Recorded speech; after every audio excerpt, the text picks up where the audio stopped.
What if I told you that after years of carefully chosen words, denials, and polished interviews, Prince Harry finally said the one thing everyone suspected, but no one thought he'd admit? What if, at the age of 41, Harry himself confirmed that Meghan Markle was not the woman his late mother, Princess Diana, would have wanted for him? Stop and think about that for a second. The boy who once walked behind his mother's coffin as the world wept has now grown into a man who openly admits that the very marriage he defended so fiercely may have betrayed the spirit of Diana's legacy. It's a confession that cuts deeper than any tabloid headline, not because it's scandalous on the surface, but because it strikes at the very heart of who Harry is, Diana's son, the spare who always clung to her memory as a compass when the rest of the world seemed cruel. And now, by his own admission, he may have strayed far from the path his mother would have guided him toward. Before we continue, please hit the like button, subscribe to the channel, and turn on the notification bell for updates. But let's not jump too quickly. To understand the weight of this moment, we have to peel back the layers. The tears, the tributes, the interviews where Harry repeated again and again that Meghan reminded him of Diana, the insistence that his mother would have been best friends with Meghan. These statements weren't just casual remarks. They were shields, weapons even, wielded against critics who questioned Meghan's place in the royal family. But what happens when the shield shatters, when Harry himself breaks the illusion? This is not just about Meghan. It's about Diana. It's about a son's struggle to honor a mother who died too soon. It's about the way grief, love, and rebellion can blur into something far more dangerous: denial. For years, Harry tried to merge Meghan into Diana's memory. Now, he admits it never fit. Ask yourself this: how did we get here?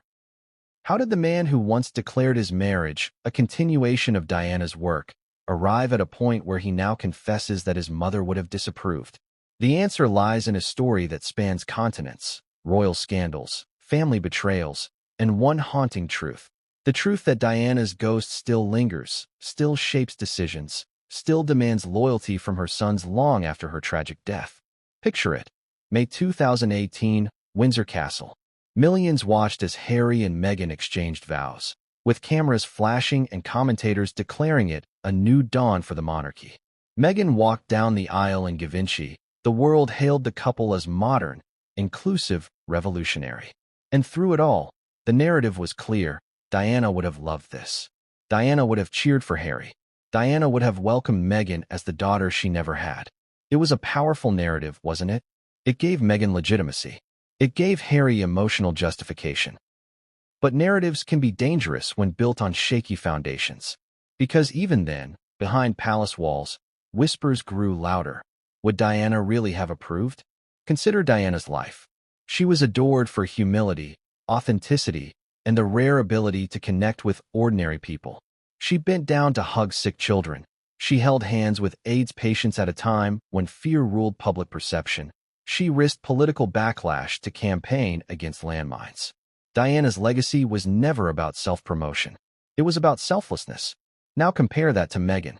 From Hollywood actress to influencer duchess, her world revolved around cameras, branding, and deals. From Netflix specials to Spotify podcasts, the focus was never just service, but storytelling, and often, that storytelling centered on herself. Does that sound like Diana's way? Or is it something different, something Diana might have frowned upon? And Harry saw it. At first, he denied it. Then he excused it. But eventually, the contradictions became too stark. Reports surfaced of staff resignations, bullying allegations, and strained family ties. Every time Meghan's name appeared in the press, it was tethered to controversy. Could Diana, the woman who fought tooth and nail to protect her sons from media brutality, have approved of a partner who seemed to generate endless headlines? But here's the twist. For years, Harry insisted otherwise. In interviews, he went as far as to say they would be thick as thieves. He painted a picture of Meghan as Diana's spiritual successor.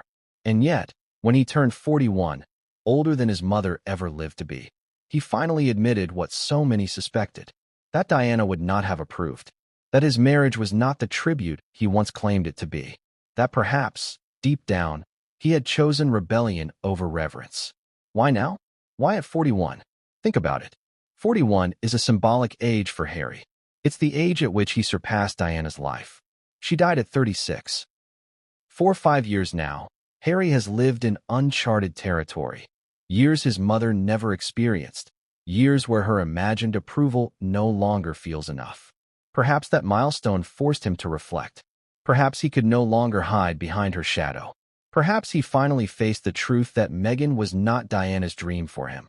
She was his defiance against the royal system Diana herself tried to challenge. And this confession is not just a blow to Meghan. It's a crack in the foundation of Harry's marriage, in the narrative they built together, in the empire they marketed to Netflix and Spotify, and every outlet willing to pay. Because once you admit your mother wouldn't have approved, you also admit that the marriage is built on something other than love and legacy. You admit it's built on choice, stubbornness, maybe even pride. Here's the painful irony.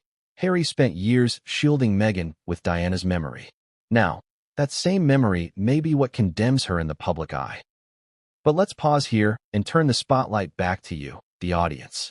If you were Harry, torn between loyalty to your wife and loyalty to your mother's legacy, what would you choose? Would you silence your doubts to protect your partner? Or would you face the brutal truth that the woman you love may not be the woman your mother wanted for you? Harry chose the latter. And in doing so, he opened a floodgate of consequences. Because if Diana wouldn't have approved, then what does that mean for Meghan's place in history? For the Sussex children? For the royal feud that has consumed headlines for years? This is more than a personal confession. It's a seismic shift in the story of the House of Windsor. And here's the kicker. Harry didn't just admit it privately. He admitted it publicly enough for the world to know. Which means the palace knows. William knows. Meghan knows. And once that truth is out, it can't be taken back. So here we are, standing at the edge of something bigger. A confession that doesn't just rewrite Harry's narrative, but Diana's legacy too. For if her beloved son admits she wouldn't have approved, then the entire Meghan as Diana 2.0 storyline crumbles like sand in the wind. But what came next after Harry's words would make this revelation feel like only the beginning. Because once the truth is spoken, the fallout begins. And no one, not even Meghan herself, could have predicted just how explosive that fallout would be. What does it really mean to be the people's princess? The phrase has been repeated so often, plastered across headlines, documentaries, and tributes, that it almost feels like a slogan. But behind the words lay a woman whose impact still shapes global conversations nearly 3 decades after her death. To understand why Harry's confession about Meghan cuts so deep, we must first journey back to the figure who remains the eternal benchmark, Diana, Princess of Wales. Diana wasn't born into sainthood. She wasn't handed compassion on a silver platter. She grew into it, often through pain, isolation, and an acute awareness of what it meant to be ignored by those closest to her. From the very beginning, her role in the royal family was anything but secure. She was 19 when she married into the firm, a shy kindergarten assistant suddenly thrust into a life of scrutiny. And yet, instead of letting the weight of expectation crush her, she flipped the script. She turned vulnerability into empathy, weakness into power. Think about those images. Diana crouching down to meet the eyes of a child with cancer, Diana shaking hands with an AIDS patient at a time when the world recoiled in fear, Diana walking through a minefield in Angola while wearing protective gear. These weren't mere photo ops. They were statements. Powerful, defiant statements that the monarchy, stiff and cold, could never replicate. She made humanity royal, and that's why her shadow still looms so large. Because Diana represented something that went far beyond titles or palaces. She represented authenticity. She represented love. And above all, she represented sacrifice for the greater good. Now, let me ask you this. When Harry looks at Meghan, do you think he sees those same qualities? Or do you think he has struggled, perhaps silently, to reconcile the image of his mother with the reality of his wife? Harry has said countless times that Diana was his guiding light. But what does a guiding light do? It exposes the path ahead. It warns you of pitfalls. It forces you to choose carefully.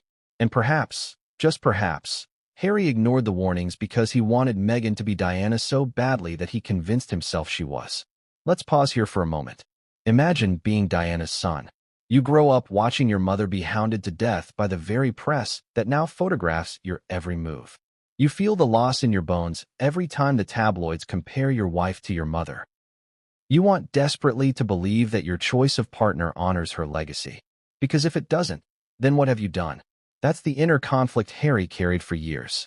But to fully understand the magnitude of his confession, we must revisit just how far-reaching Diana's compassion was. Consider her work with AIDS charities in the 1980s. At a time when misinformation painted AIDS patients as untouchable, Diana didn't just visit them. She touched them. Without gloves. Without hesitation. One simple gesture, a royal hand grasping the hand of a patient, dismantled stigma around the world. It told millions, these people are human, and they matter. Or take her campaign against landmines. The image of Diana, helmet on, walking through a cleared minefield in Angola is one of the most iconic humanitarian moments of the 20th century. She wasn't there for pomp or glory. She was there because landmines killed children. And Diana couldn't bear the thought of children suffering silently. This was the Diana the world knew. This was the Diana Harry adored. And here's where the tension grows. When Harry married Meghan, he framed her as a continuation of that work. He told us Meghan shared Diana's values. He insisted Diana would have adored Meghan. It wasn't just a declaration of love, it was a declaration of legacy. Harry wasn't simply marrying a woman. He was presenting her as the heir to his mother's spiritual throne. But can anyone truly fill Diana's shoes? Can compassion be imitated, or does it have to come from something deeper, a willingness to put others before yourself, even when the cameras aren't rolling? That's where the cracks began to show. Because as Meghan's life in the royal family unfolded, stories emerged that didn't quite align with the Diana narrative. Former palace staff described her as demanding, sometimes even cruel. Headlines told of assistants reduced to tears, resignations piling up, and accusations of bullying that clashed with the image of a new Diana. Was this really compassion? Or was this ambition masked as empathy? Harry, of course, defended her fiercely. Every criticism of Meghan became an attack on Diana's memory in his eyes. To criticize Meghan was to say Diana had been wrong. But as the years passed, and as the controversies multiplied, even Harry could no longer deny the contradiction. Because when you hold Diana up as the gold standard, anyone who doesn't meet that standard will eventually be exposed. And that's exactly what happened. By 41, Harry couldn't keep the illusion alive. The comparison between Meghan and Diana no longer held weight. Instead, it crumbled under its own contradictions. And so he confessed. His mother would not have approved. But think about what that means. It's not just about Meghan failing to live up to Diana. It's about Harry realizing that his entire marriage may have been built on a false hope. The hope that he could find Diana in someone else. The irony?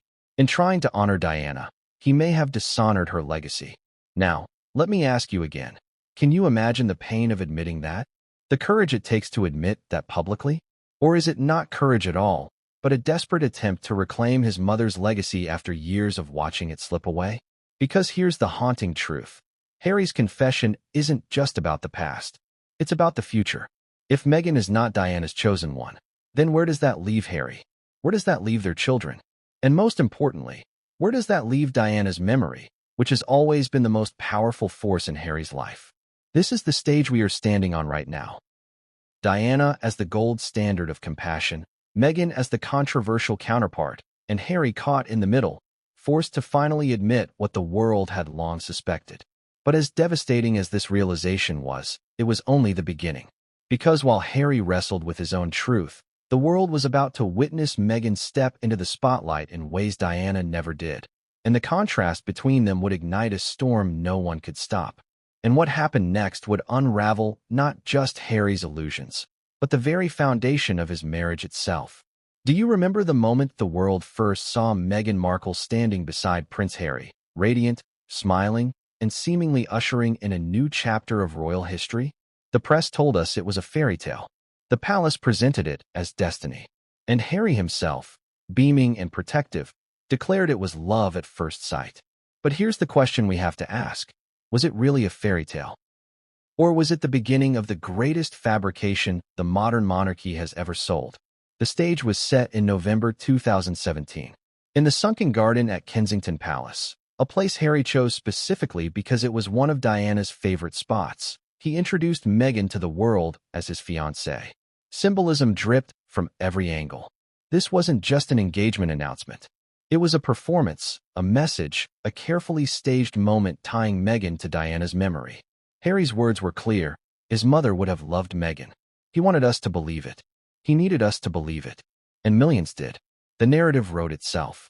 Here was Meghan Markle, a biracial American actress who had already broken barriers in Hollywood, now breaking into the heart of the British monarchy.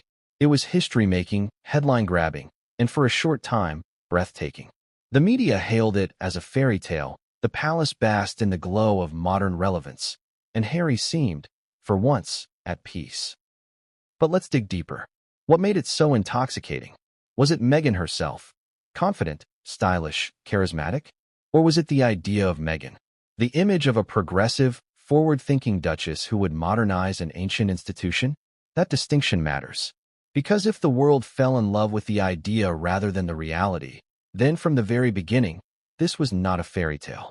It was a fabrication, polished to perfection, waiting to crack under pressure. Let's rewind to the royal wedding in May 2018.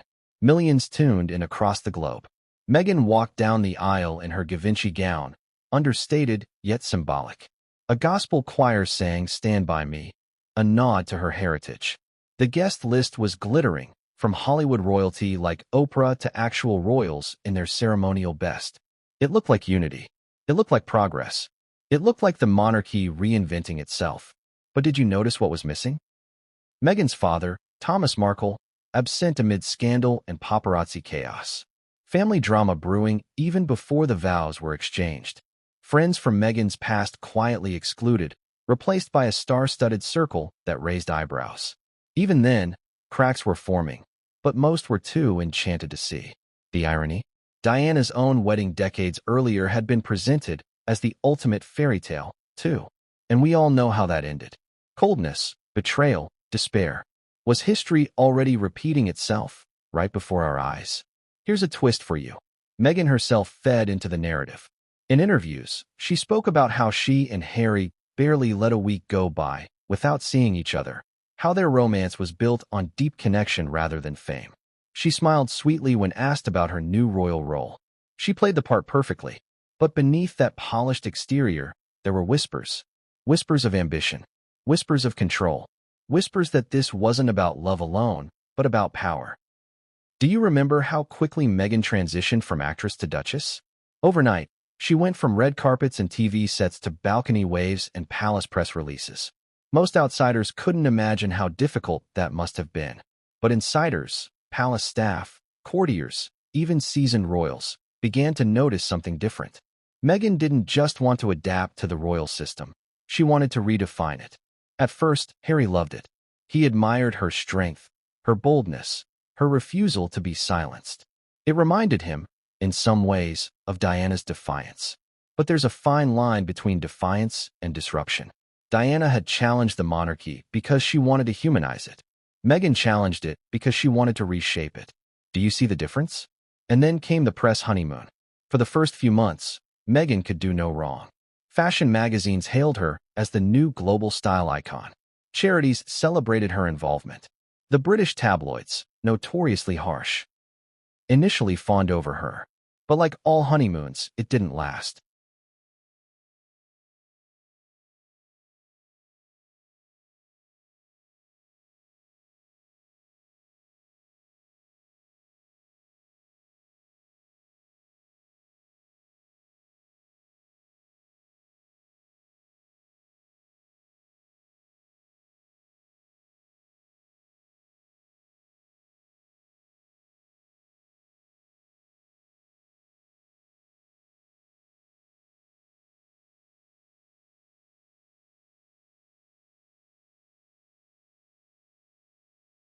By late 2018, headlines began to shift.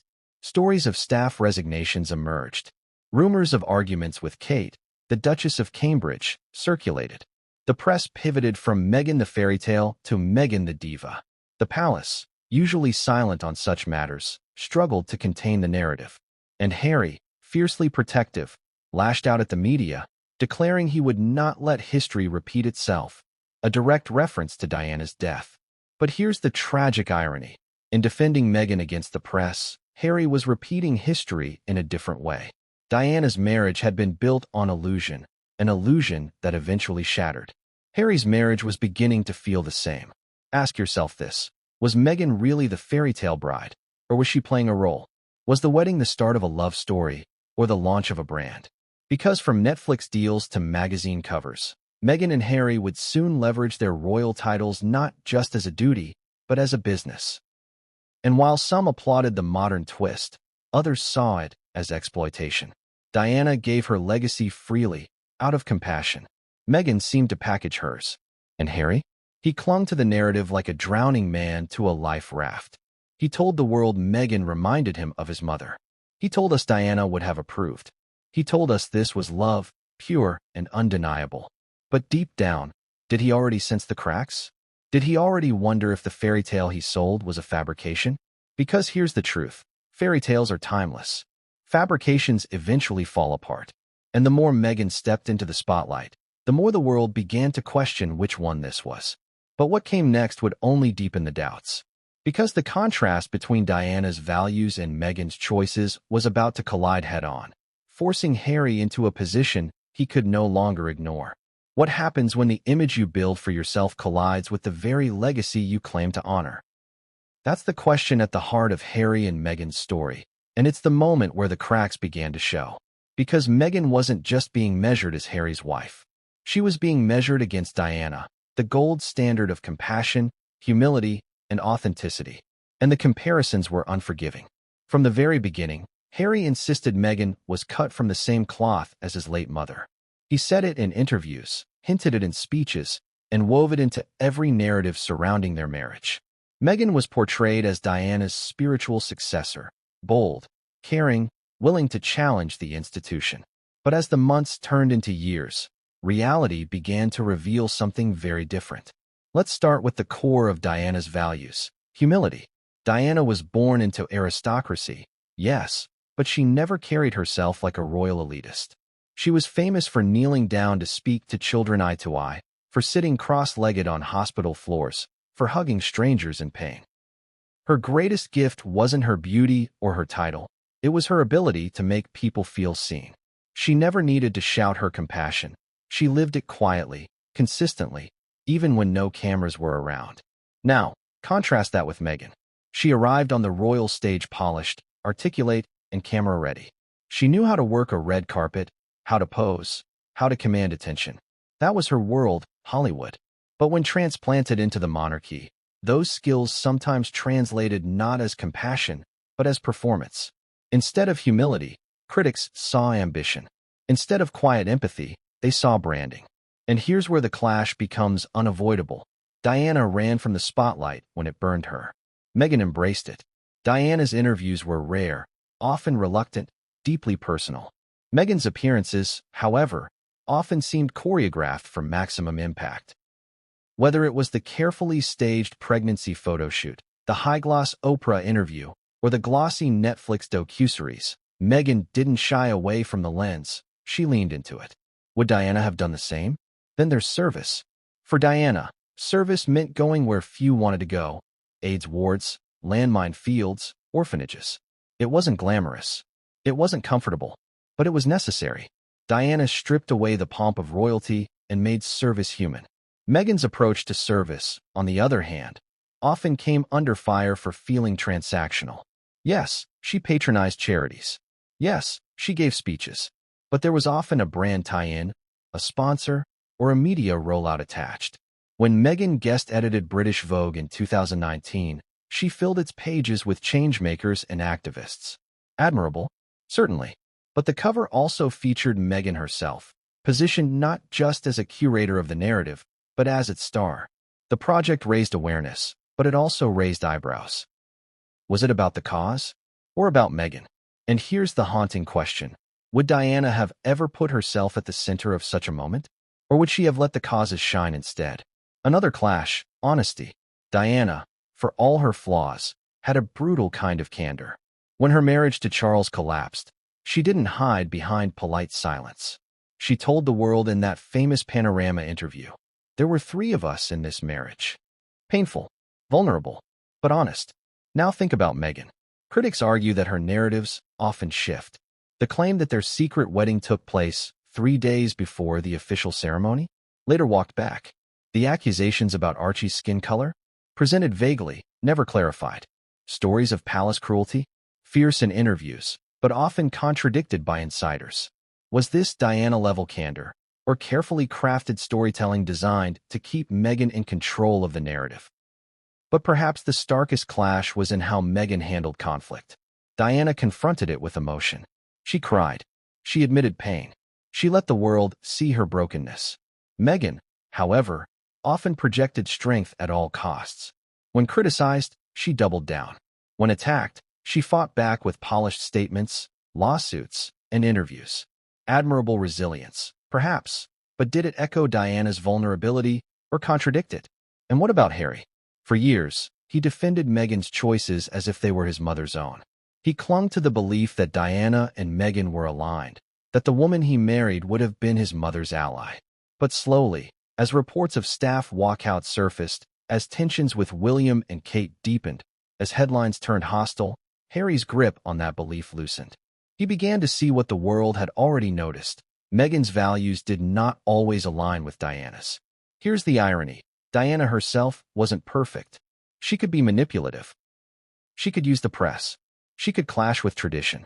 But her flaws were born of insecurity and pain, not ambition. Meghan's flaws, in contrast, often seemed rooted in control, image, and strategy. And that difference matters. Because for Harry, the realization must have been devastating.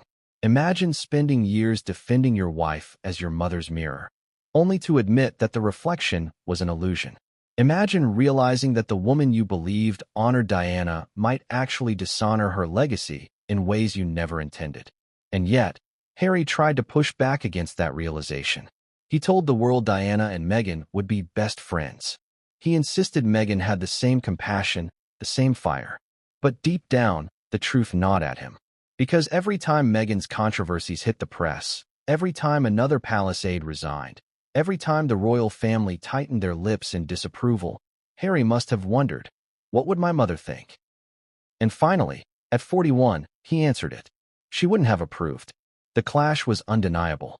Meghan's values and Diana's values were not the same.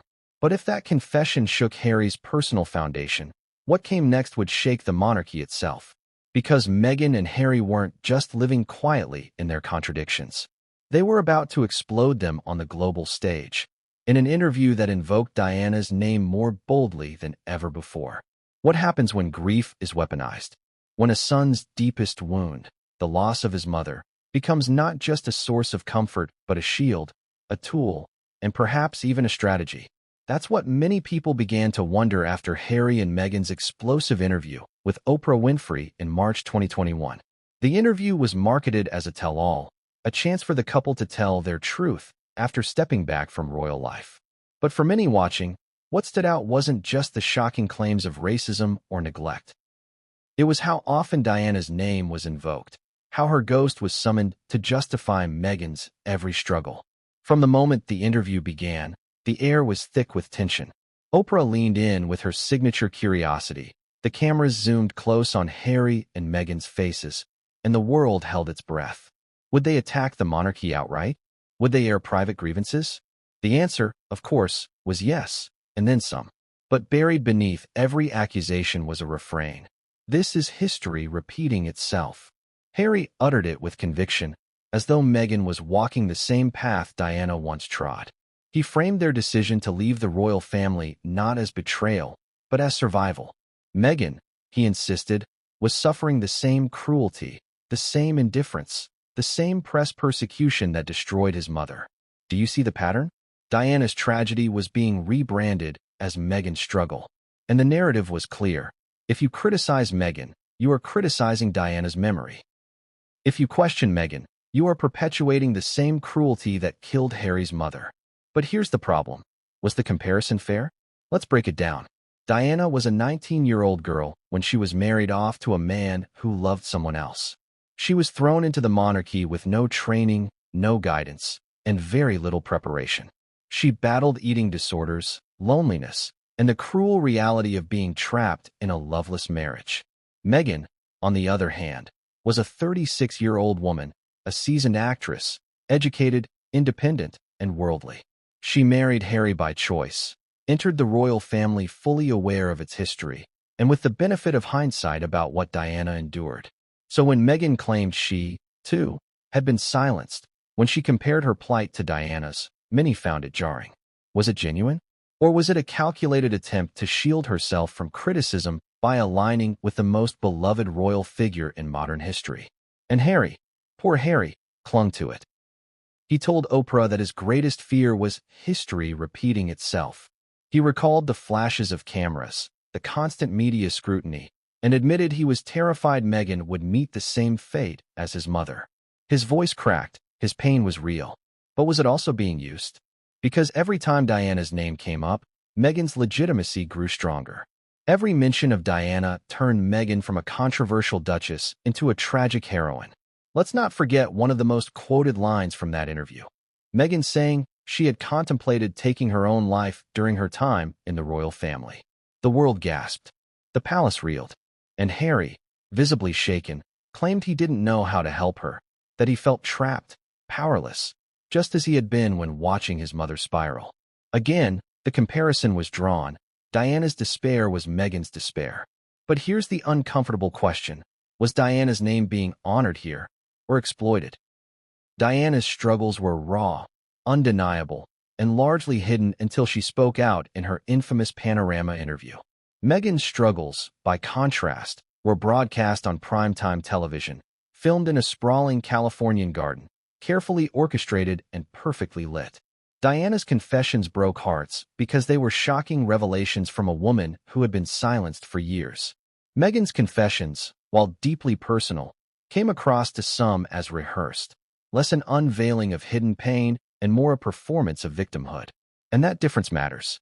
Because while Diana risked her reputation by speaking out, Meghan seemed to build hers from it. But perhaps the most controversial moment was Harry's direct invocation of Diana's memory.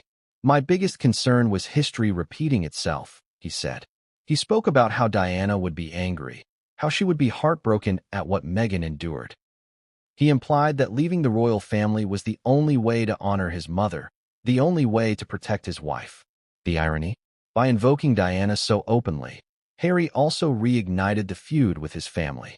Because William, who has always guarded his mother's memory fiercely, reportedly saw the Oprah interview as a cheapening of Diana's legacy. For William, Diana's name was sacred. For Harry, it became a weapon. And that difference drove the wedge between the brothers even deeper. And then came the backlash. Critics accused Meghan of appropriating Diana's tragedy to shield herself from accountability. Supporters argued it was legitimate. After all, Meghan had every right to draw comparisons if she felt endangered. But the damage was done. Diana's name had been dragged into yet another public feud, used as both sword and shield. So, was it Diana's name in vain? Think about it. Diana never monetized her pain. She never signed Netflix deals to retell her struggles. She gave her interview once, in desperation, and then bore the consequences. Meghan and Harry, by contrast, parlayed their pain into a brand, multi-million-dollar deals built on the currency of victimhood and royal defiance. And every time they told their story, Diana's ghost was there, hovering in the background, her memory twisted into justification. For Harry, this was survival. For Meghan, it was strategy. For the palace, it was betrayal. And for the world, it was a turning point. The Oprah interview shattered the illusion of unity, painted the monarchy as cold and racist, and left audiences divided forever. But more importantly, it transformed Diana's name into a commodity, invoked not out of reverence, but out of necessity. And Harry's words during that interview would come back to haunt him. Because years later, when he finally confessed that his mother would not have approved of Meghan, the world remembered this moment. The Oprah fallout. The time Diana's name was wielded like a sword. And suddenly, Harry's confession seemed like an admission that even then, deep down, he knew. But if you think the Oprah interview was explosive, you haven't seen what happened behind closed doors. Because while the world debated Meghan's claims, the royal family's silence concealed a fury that was growing stronger by the day. Imagine being Prince William on that night in March 2021 when the Oprah interview aired. The entire world was glued to their screens, jaws dropping as Harry and Meghan dismantled the monarchy's reputation in real time. And through it all, there was one constant thread that must have burned William's ears: the name of their mother, Diana. Again and again, Harry and Meghan evoked her spirit, her struggles, her pain, weaponizing the memory of the woman William has dedicated his life to honoring. To the public, William appeared calm, restrained, the stoic heir who maintained the never complain, never explain mantra of the monarchy. But behind palace doors, insiders whispered of a fury so cold, so controlled, that it was more dangerous than any angry outburst. William wasn't just angry at Harry for speaking out. He was angry at the misuse of their mother's legacy. Let's rewind. William was only 15 when Diana died. He saw firsthand how the world turned her into a symbol after her passing. The grieving princess frozen in time as the people's princess. But for William, Diana wasn't just a symbol. She was Mom. The woman who bent down to kiss him goodnight. The woman who smuggled him and Harry out of the palace to McDonald's. The woman who promised them they would always be loved, even when their father was distant. Diana was personal, sacred, untouchable. Now imagine watching your brother and his wife broadcast her pain across Oprah's stage for global consumption, weaving Diana's tragedy into their brand, into their excuses, into their narrative of victimhood. To William, this wasn't honoring Diana. It was exploiting her. Reports suggest William was incandescent with rage after the interview. His friends described him as devastated. Others said he felt Harry had betrayed their mother's memory. And here's where the silent fury comes in. William didn't lash out publicly. He didn't grant interviews. He didn't sit down with Oprah to present his side. He seethed in silence. And that silence spoke louder than words. Because William has always taken a different approach to Diana's legacy than Harry. While Harry channeled his grief into rebellion, William channeled his into duty. He saw the monarchy as broken but salvageable, flawed but fixable. And he believed the best way to honor Diana was not to burn the institution down, but to reshape it from within. He wanted to become the king his mother would have wanted: compassionate, accessible, grounded. So when Harry accused the family of racism, neglect, and cruelty, William saw more than a brother airing grievances. He saw his mother's name being dragged through the mud to justify choices Diana might never have approved of. The irony must have stung him. Diana had rebelled against the monarchy, yes, but she never wanted her sons to destroy it. She wanted them to humanize it. Harry's actions, in William's eyes, weren't humanizing, they were detonating. And let's not forget Meghan's role in all this. To William, Meghan wasn't just Harry's wife. She was the catalyst for the divide. It was Meghan who sat before Oprah and claimed she had suicidal thoughts. It was Meghan who accused the royal family of cruel speculation about Archie's skin color. It was Meghan who painted palace life as suffocating, intolerable, impossible. And yet, throughout it all, she claimed to be walking in Diana's footsteps. Do you think William believed that for a second? Those close to him say no. They say William felt protective of his mother's memory, that he believed Diana's pain was incomparable to Meghan's. One was a teenager trapped in a loveless marriage to a man who despised her. The other was a grown woman who married a prince knowing exactly what she was stepping into. To equate the two, in William's eyes, was not just misleading, it was insulting. And so, the silent fury deepened. Consider this. When William finally did break his silence, it was brief, pointed, and deliberate. Paparazzi shouted at him days after the Oprah interview. Is the royal family racist? His reply was curt. We are very much not a racist family. That was it. No elaboration, no public war of words. Just one sentence. A rebuke delivered with the weight of centuries of monarchy behind it. That's William's style. Fewer words, sharper edges. But make no mistake, silence doesn't mean inaction. Behind the scenes, William reportedly doubled down on his mission to protect the crown.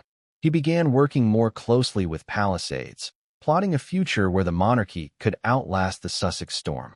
Every engagement, every charity appearance, every carefully staged family photo was a counterpunch to Harry and Meghan's chaos. William's fury wasn't explosive. It was strategic. And here's the tragic irony.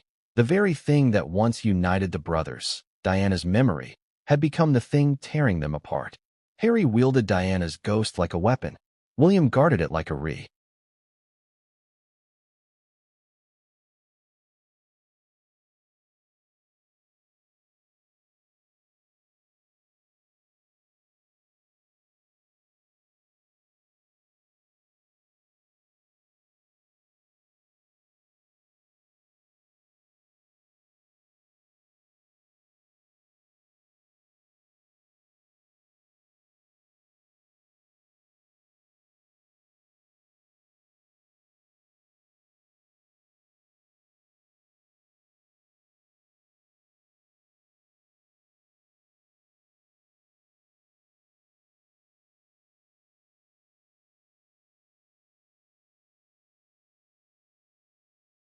Let me ask you this. If your sibling used your late mother's name to justify decisions you fundamentally disagreed with, would you forgive them? Could you look past the betrayal? Or would you feel the same silent fury William carried, the kind that eats away at trust until there's nothing left? William, the future king, knew he couldn't lash out like Harry. He couldn't grant emotional interviews, couldn't bare his soul on Netflix. He had to play the long game. And yet, deep inside, the anger boiled. Because Harry wasn't just betraying the crown. He was betraying Diana. And this tension would only grow worse as Harry continued to push the narrative that Meghan was the new Diana. To William, that was the ultimate insult. Diana was unique, irreplaceable. She didn't need a successor. She needed respect. And William, more than anyone, saw Meghan's attempts to wear Diana's crown of compassion as nothing more than a facade. But here's the kicker. William's fury didn't just stay in private corridors. It began to leak into the brothers' fractured relationship. Cold stares at public reunions. Awkward exchanges at funerals. The brotherly bond once sealed by grief was now poisoned by it. And the world noticed. Because if William's silent fury was powerful, Harry's eventual confession, that Diana wouldn't have approved of Meghan, was devastating. It validated what William had believed all along. But before that confession came, another narrative was pushed into the spotlight, one that branded Meghan as the Hollywood Diana. And it was this narrative that would bring the brothers' clash to its breaking point. There's a moment every empire faces, the moment when the carefully constructed myth begins to unravel. For Harry and Meghan, that moment came when the world realized that Meghan's carefully nurtured image as the Hollywood Diana wasn't just flawed, it was collapsing under its own contradictions. When Meghan first stepped into the royal spotlight, many in the media couldn't resist the comparison. She was glamorous, outspoken, and had the ability to command headlines with a single appearance.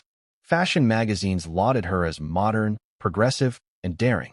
Some even declared her the People's Princess 2.0. The narrative was intoxicating. A biracial American actress transforming the monarchy with the same disruptive charm Diana had wielded decades earlier. But here's the uncomfortable truth. Diana never set out to be a brand. Meghan did.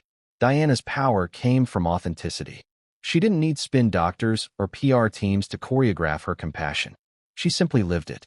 When she hugged AIDS patients, it wasn't because she needed the photo. It was because she felt the pain in their eyes. When she campaigned against landmines, it wasn't about elevating herself. It was about saving lives. That authenticity radiated, and the world responded.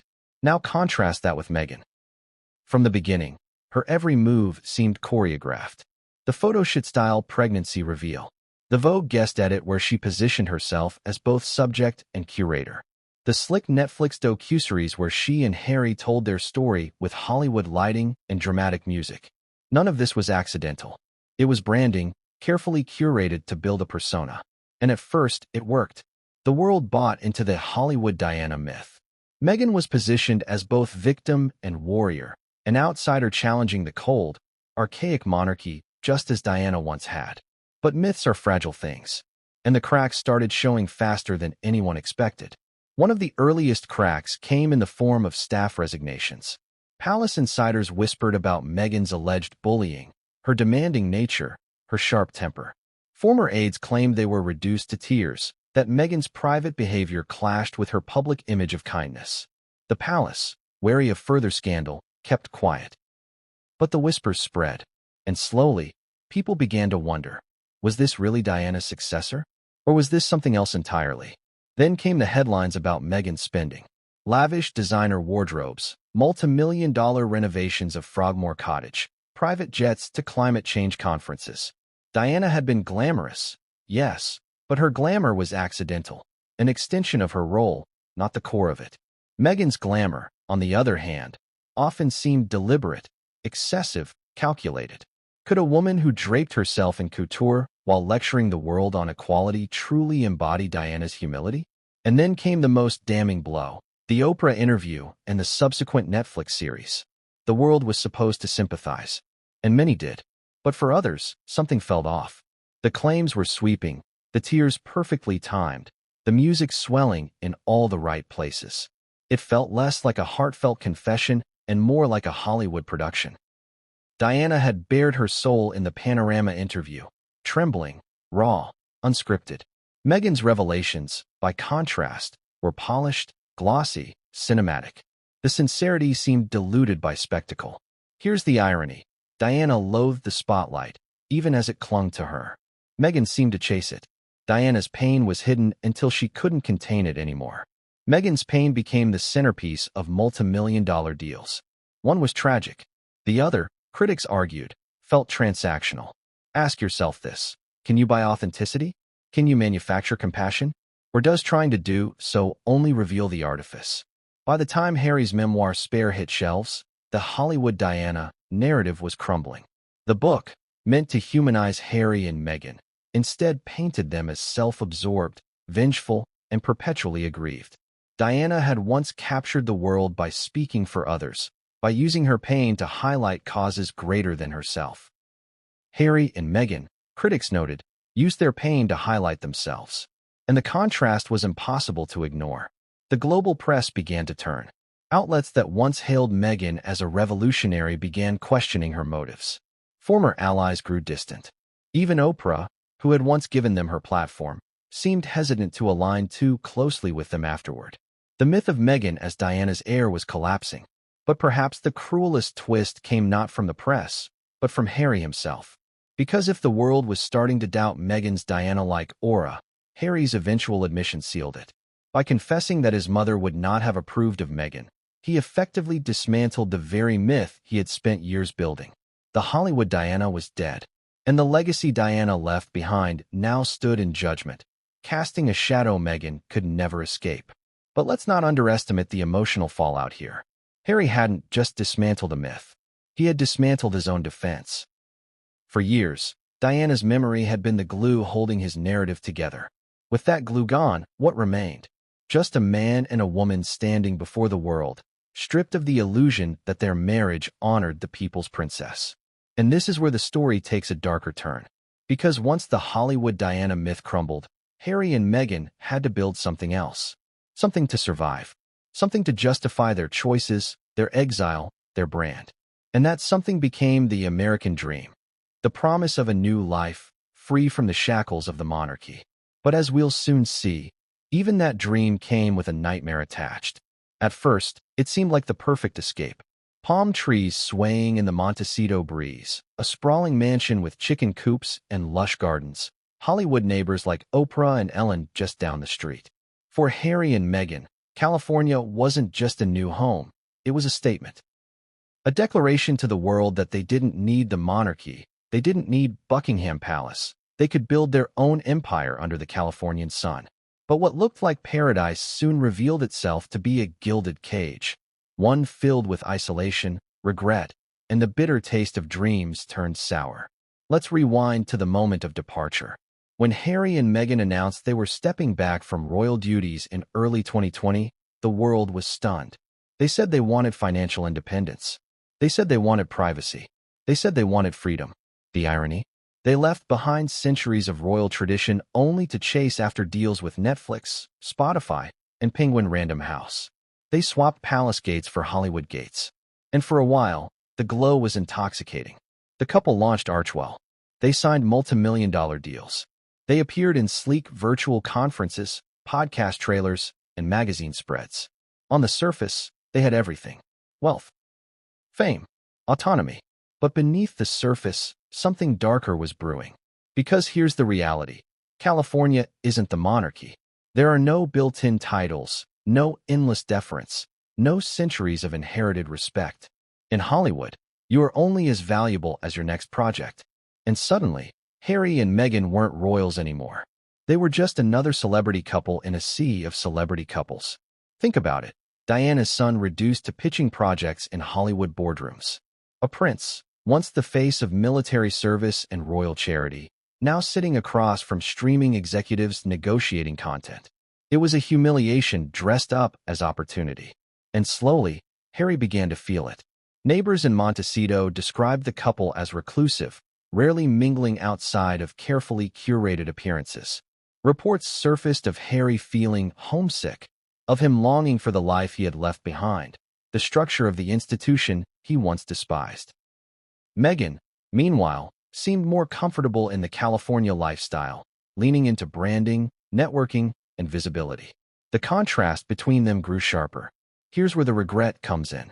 Harry, who had insisted leaving the monarchy was the only way to honor Diana, began to see the cracks in that logic. His life in California was not Diana's dream for him. Diana had wanted her boys to serve, to use their platform for others, to balance royal duty with humanity.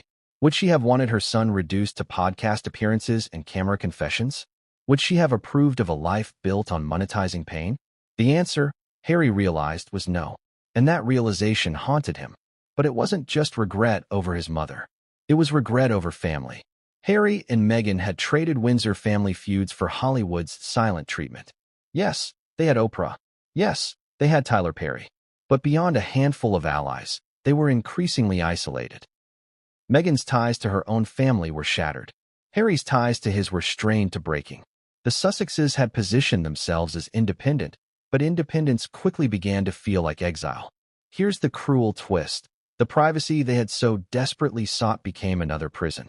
Without the constant hum of royal duty, without the endless calendar of engagements and appearances, their days were quieter. Too quiet. And in that quiet, regret festered. The spotlight they thought they had escaped still followed them, but now it came on their terms, and with every choice to step into it, the scrutiny grew harsher. Look at the fallout from their Spotify deal. Their much-hyped podcast, Archetypes, fizzled after just one season. Spotify executives reportedly called them grifters. Netflix, too, grew impatient as their output lagged. Suddenly, the couple that had once been untouchable was facing industry whispers. Were Harry and Meghan worth the investment? Or were they fading fast? And Harry? He wasn't built for this world. The prince who once thrived in the military, who once found purpose in Invictus games and royal tours, now found himself adrift. His memoir, Spare, gave him a momentary spotlight, but it also deepened his isolation, widening the rift with his family and exposing his private regrets for the world to dissect. Meghan, by contrast, seemed determined to keep pushing the brand. But the more she pushed, the more the comparisons to Diana rang hollow. Diana's authenticity couldn't be replicated in glossy California settings. And Harry knew it, which is why, at 41, he confessed Diana would not have approved. That confession wasn't just about Meghan. It was about the nightmare of the American dream. The realization that in chasing freedom, he had lost the one thing that mattered most, the integrity of his mother's legacy. Let me ask you this, what's worse? Being trapped in a system you resent, or realizing that the escape you fought for is emptier than the prison you left behind? For Harry, the answer was devastating. He had chosen exile, but exile offered no peace, only regret. And as the couple's Hollywood star began to dim, the pressure inside their marriage grew. Because when one partner thrives in the spotlight and the other drowns in it, cracks become canyons. Isolation. Regret. The California dream had become a California nightmare. And just when it seemed things couldn't get worse, Harry made his confession. He admitted out loud what many had whispered for years. Meghan was not Diana's heir. She was not the woman his mother would have wanted. And with that admission, everything changed. Because once the words were spoken, there was no going back. The myth was dead, the marriage shaken, and the palace, watching from across the Atlantic, began to see the tide turn in their favor. But the fallout didn't stop there. Because Harry's confession didn't just rattle Montecito, it sent shockwaves straight back to London. And the palace's reaction would be colder, sharper, and far more calculated than Harry or Meghan ever anticipated. There are moments in life when the truth can no longer be avoided. You can run from it, deny it, dress it up in illusions, or bury it under years of excuses, but sooner or later, it demands to be spoken. For Prince Harry, that moment came at 41. The breaking point. The moment he finally admitted the unthinkable. Meghan Markle was not the woman his mother would have wanted for him. For years, Harry clung to the narrative he had spun so carefully. Meghan was Diana's successor. Meghan shared Diana's heart. Meghan embodied Diana's compassion, her defiance, her refusal to be silenced. In every interview, every speech, every tearful recollection of Diana's death, Harry insisted his mother would have loved Meghan. He needed it to be true. Because if it wasn't, then what did that say about him? About his choices? About the marriage he had defended against the world? But denial only lasts so long. By the time Harry reached 41, the cracks were no longer cracks. They were chasms. His life in California was not the utopia he had imagined. His family ties were shredded. His Hollywood deals were faltering.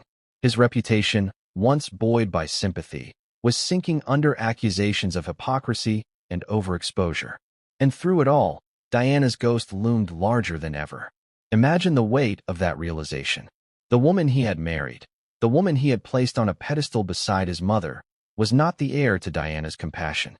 She was, in fact, the opposite in many eyes, ambitious where Diana was selfless, performative where Diana was authentic, divisive where Diana was unifying. And Harry knew it. So when he finally confessed the truth, it wasn't just a moment of honesty. It was a moment of collapse. A breaking point years in the making. But how did it happen? How does a man who built his entire adult narrative around his mother's memory finally admit that his marriage dishonors it? It began quietly. Sources close to Harry whispered about his growing doubts. Friends noticed a shift in his tone when speaking about Meghan. He no longer invoked Diana's name with the same fervor. He hesitated, stumbled, avoided. Behind closed doors, he admitted to allies that Diana would never have approved of the constant media exploitation, the endless victim narratives, the monetization of royal trauma. And then, at some private gathering, perhaps with friends, perhaps in conversation with a journalist he thought he could trust, Harry said the words out loud. "She's not the woman my mother would have wanted for me." A simple sentence, devastating in its implications. Because with those words, Harry did more than critique Meghan. He dismantled his own defense. He confirmed what critics had said all along. He validated William's silent fury, the palace's disapproval, the public's doubts. He admitted that the fairy tale was built on a lie. Can you imagine the silence that must have followed? The weight of those words hanging in the air. For Harry, speaking them aloud must have felt like both a relief and a betrayal. Relief because the truth had finally been spoken. Betrayal because it shattered the illusion he had fought to protect. The illusion that Diana and Meghan were one. And what about Meghan? The reports say she was furious. She had spent years building her brand on Diana's ghost, leaning on the comparisons, embracing the narrative of being Diana 2.0. And now her own husband had undercut it. Publicly or privately, it didn't matter. Once the confession was out, the myth was dead. Meghan's anger, insiders claimed, was volcanic. She saw it as disloyal, humiliating, unforgivable. But Harry couldn't take it back. He didn't want to. Because by 41, he had lived long enough to outpace his mother's years. He had entered uncharted territory, a life Diana never got to see. And in that space, the comparisons no longer worked. Meghan was not Diana. She never had been. The breaking point wasn't just about Meghan. It was about Harry himself. For decades, he had defined himself through his mother's shadow. He was Diana's boy, the lost son who walked behind her coffin, the rebel who married for love, not duty, because that's what his mother would have wanted. But now, at 41, he had to face the reality. His choices hadn't honored her. They had betrayed her. And admitting that out loud meant facing the fact that he had spent years running in the wrong direction. This is the tragedy of Harry's confession. It wasn't simply an attack on Meghan. It was an indictment of himself. Let me ask you this. Have you ever defended something so fiercely, only to realize later you were wrong? Have you ever built your identity on a belief, only to watch it collapse in front of you? That's the breaking point Harry reached. And the collapse was total. Because the moment the confession slipped out, the world reacted. Headlines blazed. Commentators dissected every word. Was this the beginning of the end for the Sussex marriage? Was this Harry finally coming to his senses? Was this Diana's ghost finally breaking through the fog? The palace, of course, stayed silent. But behind the scenes, satisfaction rippled through the corridors. For years, they had endured Harry's attacks, Meghan's accusations, the Oprah interview, the Netflix docuseries. And now, with one confession, Harry had undone it all. He had confirmed what the firm believed from the start. Meghan was not Diana's heir. She was a disruption, not a continuation. And Harry, at last, admitted it. But the fallout was only beginning. Because confessions don't exist in a vacuum. They explode. They ripple. They destroy. And Harry's breaking point would trigger reactions he could never have prepared for. From Meghan's fury to the palace's quiet vindication, to a world now watching every crack in their marriage with hungry eyes. This was no longer just about Diana's legacy. It was about survival. And what happened after Harry's confession would prove that survival, in this war of truth and image, comes at a price no one,